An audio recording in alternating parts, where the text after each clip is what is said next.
Hello everyone, কেমন আছো সবাই? তো আজকে একটু অন্যরকম কিছু নিয়ে এসেছি, মায়ের ভিডিও করে ছাড়ি দেখো।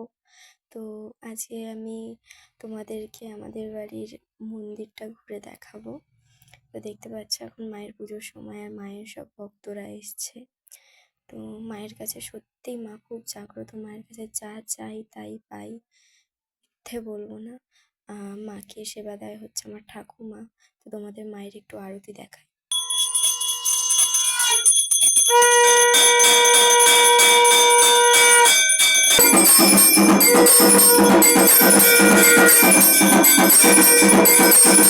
পুজোর পর মন্দির বন্ধ করে দিয়েছে, চলো তোমাদের একটু ছাদটা ঘুরে দেখাই। এটা আমাদের মন্দিরের ছাদ, আর এই ফুল গাছগুলো আমার ঠাকুমা বসিয়েছে মা শীতলার জন্য। তো যাই হোক, আজকে এতটুকুই, আবার নেক্সট ভিডিওতে দেখা হবে, বাই বাই।